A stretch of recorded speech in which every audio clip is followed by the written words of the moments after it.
Hi hello welcome to our channel Teju's పదాల పదనిసలు. ఈరోజు మనం చెప్పుకోబోయే కథ చెలి నీ వశమై పార్ట్ 177. ఇంకా లేట్ చేయకుండా స్టోరీలోకి వెళ్ళిపోదాం.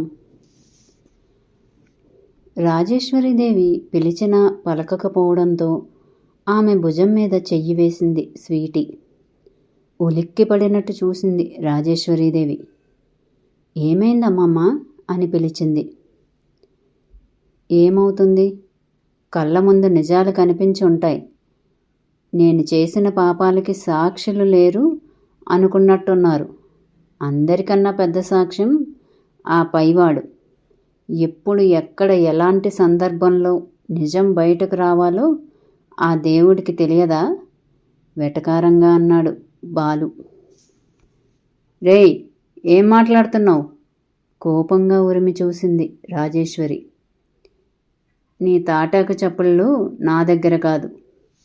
నీ బెదిరింపులకి లొంగిపోవటానికి నేను మా అమ్మమ్మని కాదు, రాజావారిని అంతకన్నా కాదు. ఎక్కడైనా చూపించుకో నీ అధికారాన్ని, నా దగ్గర చూపించాలని అనుకోకు, కొట్టినట్టే చెప్పాడు బాలు. రాజేశ్వరీదేవి రామయ్య వైపు చూసింది కోపంగా. నీకు భయపడే వాళ్ళని అల్పులని బెదిరించడం, వాళ్ళ మీద నీ అధికారం చూపించడం కాదు, నా మీద చూపించు. మా తాతయ్యని భయపెట్టడం కాదు.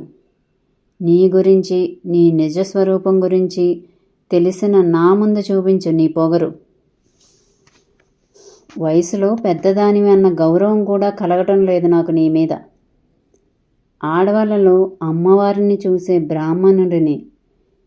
తల్లి చెల్లి అన్న భేదం లేకుండా చేతులెత్తి నమస్కరించే స్థాయిలో ఉన్న నాకు నిన్ను చూస్తుంటే తాటకి, శూర్పణఖ, మందర లాంటి రాక్షసులు గుర్తొస్తున్నారు.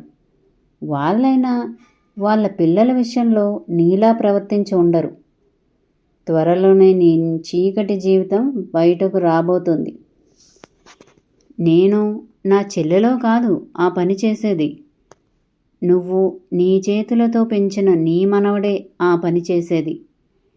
నీకు ఎదురు వచ్చిన అందరినీ బెదిరించో లేకపోతే అడ్డు తప్పించడమో నీకు అలవాటే కదా. నీ బెదిరింపులకి మేము జడవం. మరి మమ్మల్ని అడ్డు తప్పించడానికి ప్లాన్స్ చేస్తావా? జాగ్రత్త, నీ కూతురులా చేతకాని వాళ్ళని కాకుండా మమ్మల్ని ఎదిరించి నీకండగా నిలబడే వాళ్ళని పిలిపించుకో అన్నాడు బాలు చాలా పొగరుగా. మీ పొగరు ఎవరిని చూసుకోనో ఆ మనిషినే లేకుండా చేయటం నాకు ఎంత సులువైన పనో తెలిసి కూడా ఇలా మాట్లాడుతున్నావంటే నీకు చాలా గట్స్ ఉన్నాయి. చాలా విషయాలే తెలుసుకున్నట్టున్నావుగా. మంచిది, కానీ ఒక్కటి గుర్తుపెట్టుకోండి నాన్న, అర్థం చేసుకోండి. అప్పుడు ఇప్పుడు ఎప్పుడూ కూడా నేను అనుకున్నట్లుగానే జరుగుతుంది. నేను అనుకున్నట్టే జరిగేలా నేను చేస్తాను. ఏదైనా సరే నాకు నచ్చినట్టే జరుగుతుంది. జరిగేలా నేను చేస్తాను. ఏదో చెయ్యాలని తెగ ఉబలాట పడిపోతున్నారు కదా. మీరు చెయ్యాలనుకున్నది మీరు చెయ్యండి. నేనేం చేయగలను నేను చేసి చూపిస్తాను అని పొగరిగా సవాలు విసిరి వెళ్ళిపోయింది రాజేశ్వరి. బాలు, ఆవేశపడ్డావేమో అన్నాడు రామయ్య. తాతయ్య, అందరికన్నా బలవంతుడు ఎవరో తెలుసా? భయం తెలియని మొండివాడు. అందరికన్నా బలహీనుడు భయంతో కృషించిపోయేవాడు. నేను బలహీనుడిగా ఉండాలని అనుకోవటం లేదు తాతయ్య, బలవంతుడిగానే ఉండాలని అనుకుంటున్నాను అని చెప్పాడు ధైర్యంగా రొమ్ము విరుచుకొని. అవును బాలు, నువ్వు చెప్పింది అక్షరాల నిజం. అలాంటి దుర్మార్గులకి జడిసి మనం భయపడుతూ ఉండాల్సిన అవసరం లేదు. ఏం జరిగినా తాడో పేడో తేల్చుకోవాలి. అప్పుడు సులోచనమ్మకి జరిగినట్టు ఇప్పుడు మన త్రిలోచనకు జరగకూడదు. అవసరమైతే ఆవిడ పీచం అణిచి మన త్రిలోచనమ్మ కాళ్ళ మీద పడేయాలి. అప్పుడు గాని ఆవిడ పొగరు అనగదు. భీముడు కూడా ఆవేశంగా అన్నాడు. ఇవన్నీ మనం ఇలా చర్చించుకునే విషయాలు కాదు. ముందు వెళ్దాం పదండి అన్నారు గోపాలరావు గారు. ఇక్కడ నేను ఉంటాను, సెక్యూరిటీ వాళ్ళని చూసుకుంటూ అన్నాడు బాలు. నేను ఇక్కడే ఉంటాను. మాధవ్ బాబు నువ్వు ఇంటి దగ్గర ఉండు అన్నాడు భీముడు.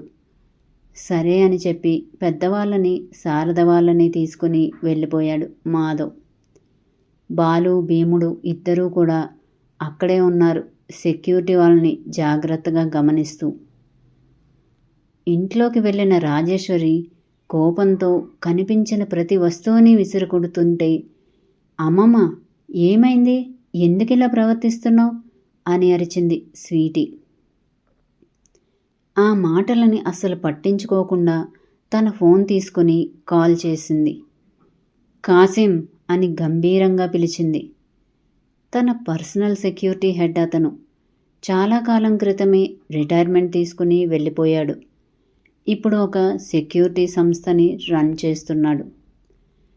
కాసిం పేరు వినగానే స్వీటీ ఆశ్చర్యంగా చూసింది. మేడం, మీరు నాకు కాల్ చేశారా? చెప్పండి మేడం, నేనేం చెయ్యాలి అని వినయంగా అడిగాడు కాసిం. ఇక్కడ నా ముందు తోక జాడించే వాళ్ళు ఎదురుపడ్డారు కాసిం. వాళ్ళ తోకలను కట్ చేయటం మాత్రమే కాదు, ఈ రాజేశ్వరి అంటే ఏంటో వాళ్ళకి తెలియాలి అని గంభీరంగా అంది. నేనే వస్తాను మేడం, మీకు ఎదురు నిలిచిన వాళ్ళని మీ కాళ్ళ ముందు పడేస్తాను. మీరు ఎక్కడ ఉన్నారో చెప్పండి మేడం, నా మనుషులను తీసుకుని ఇప్పుడే అక్కడికి వస్తాను వినయంగా అన్నాడు కాసిం. రాజేశ్వరీదేవి అడ్రస్ చెప్పి ఫోన్ పెట్టేసి సోఫాలో కూర్చుంది కాలు మీద కాలు వేసుకుని. అమ్మమ్మ, నువ్వేం చేస్తున్నావో నీకు తెలుస్తుందా? ఇప్పుడు కాసిం ఎందుకు? బావకి ఈ విషయాలు తెలిస్తే నీ మీద ఇంకా కోపం పెంచుకుంటాడు అని సర్ది చెప్పటానికి చూసింది స్వీటీ.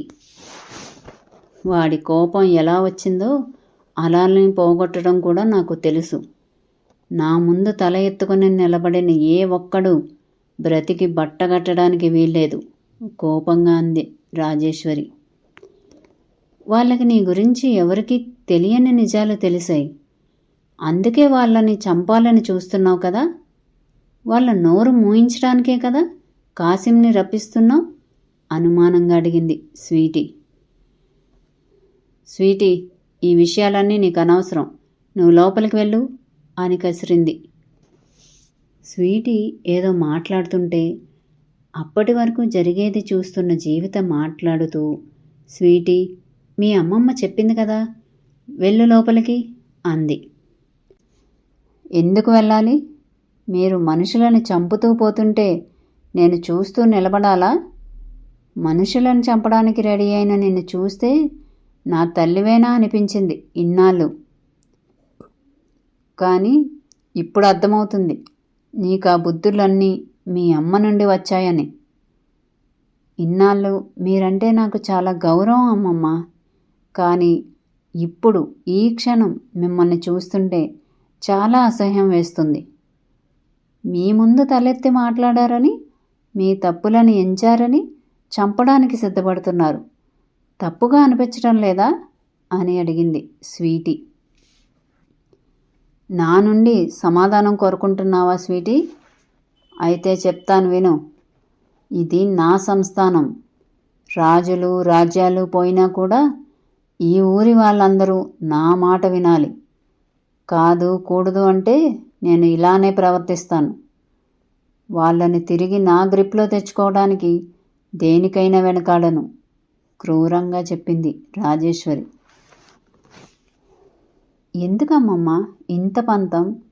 ఇప్పుడు మనకి ఈ ఊరికి ఎలాంటి సంబంధం లేదు, అయినా కూడా ఎందుకింత పంతం? అసలు ఏం చేయాలనుకుంటున్నావు? నీ వయసు అయిపోయిందమ్మమ్మ. నువ్వు చూడాల్సిన వాటికన్నా ఎక్కువే చూసావు, చేయాల్సిన వాటికన్నా కూడా ఎక్కువే చేసావు. ఇంకా ఎందుకు ఈ పట్టింపులు పట్టుదలలు? ఈ వయసులో నీకు కావాల్సింది నీ మనవళ్ళు మనవరాళ్ళు సంతోషంగా ఉండటమే కదా. అది కాదని మమ్మల్ని బాధపెట్టి ఏం చేయాలనుకుంటున్నావు? నీ పంతం తప్ప మా సంతోషాలు నీకు అక్కర్లేదా? కోపంగా అడిగింది స్వీటీ.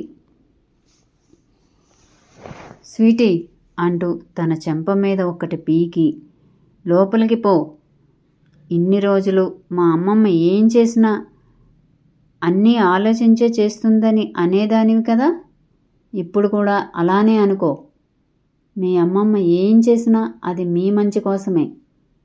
తప్పు చేసేదానివల్ల, తను చేసేదానివల్ల మీరు బాధపడవచ్చు, కానీ రేపటి రోజున ఖచ్చితంగా సంతోషంగా ఉంటారు.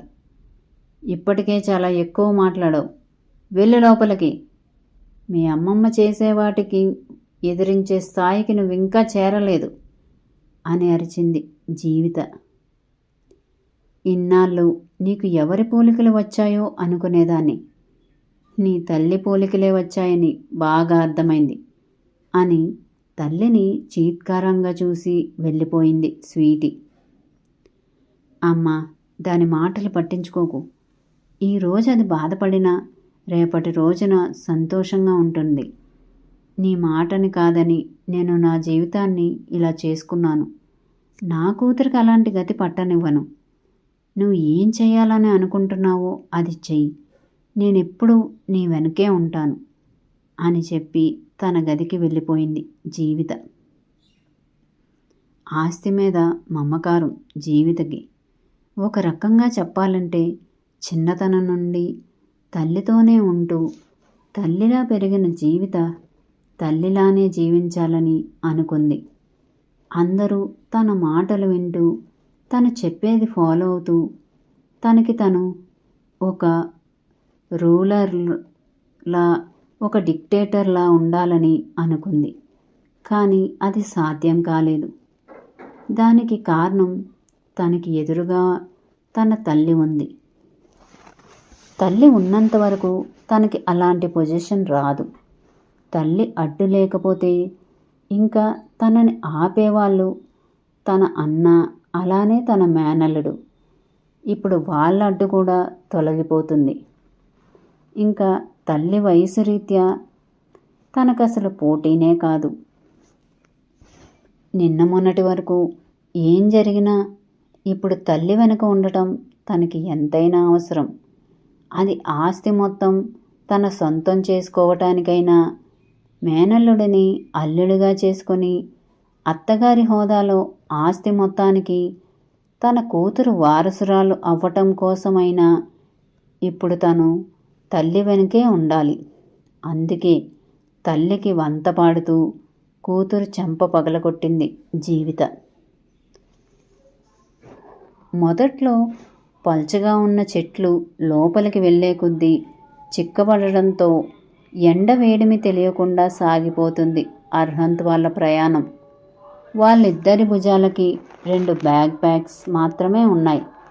వాటిలో అత్యవసరంగా ఉపయోగించుకోవడానికి ఒక జత బట్టలు, అలానే ఒక రోజుకి సరిపడా ఆహారం, ఇంకా ఒక రేడియో వంటి సాధనం. ఎమర్జెన్సీ సమయంలో ఉపయోగించడానికి అది. మరికొన్ని ముఖ్యమైన సాధనాలు ఉన్నాయి. అలానే ప్రతి ఒక్కరి దగ్గర ట్రాకర్ ఉంది. ప్రతి ఒక్కరికి ఆ బ్యాగ్స్ ఉన్నాయి. అందరూ చాలా సిస్టమాటిక్గా నడుస్తున్నారు. చిన్న అడవే కదా అని సింపుల్గా, కేర్ఫ్రీగా అస్సలు లేరు. అనుక్షణం చుట్టుపక్కల గమనిస్తూ చాలా జాగ్రత్తగా ఉన్నారు. మధ్యాహ్నానికి ఒక చోట ఆగి వాళ్ళతో తెచ్చిన భోజనం చేశారు. 1 గంట రెస్ట్ తీసుకొని మళ్ళీ నడక మొదలుపెట్టారు. సంధ్యవేళ కన్నా ముందే చీకట్లు వ్యాపించాయి అడవిలో. ఆ టీంని లీడ్ చేస్తున్న హరి ఒక్కసారిగా ఆగిపోయాడు. అందరికన్నా ముందు ఉన్నాడు అతను. అతని చేతిలో తలతలా మెరుస్తుంది గొడ్డలి. అడ్డు వచ్చిన చిన్న చిన్న తీగలని తప్పిస్తూ ముందుకు నడుస్తూ అందరికీ దారి చూపిస్తున్నాడు. 30 ఏళ్ల హరి దృఢమైన శరీరంతో ఉక్కులా నిలబడి ఉంటే ఎదుట ఉన్న వాళ్ళకి భయంతో చెమట పట్టి నిలువెల్లా తడిచిపోతుంది. మనిషి పేరుకు తగ్గట్టే ఆ శ్రీహరిలా నల్లటి రంగులో శిక్షణ పొందిన సైనికుడిలా ఉంటాడు. ఏరుకోరి తీసుకొచ్చాడు అర్హంత్ అతన్ని. అతను ఆగిపోవడంతో మరో అడుగు కూడా ముందుకు వేయకుండా ఆగిపోయారు టీం అందరూ. క్షణంలో అర్హంత్ వాళ్ళ చుట్టూ చేరిపోయారు మిగిలిన వాళ్ళు. ఏం జరిగింది?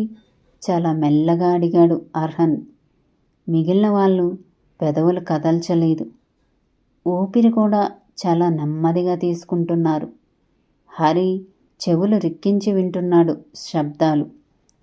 అతని చెవులు నిక్కబొడ్చుకోవడం గమనించిన అర్హంత్ మరో మాట మాట్లాడలేదు. Guys, danger. 2 క్షణాల తర్వాత మృదు గంభీరంగా వినిపించింది హరి మాట. వెపన్స్ పట్టుకుని రెడీగా ఉన్నారు అతని టీం. మరిప్పుడు ఏం జరుగుతుందంటారు? ఆ ప్రమాదం ఏంటి? ఎలా వస్తుంది? తెలుసుకుందాం మరో అప్డేట్లో.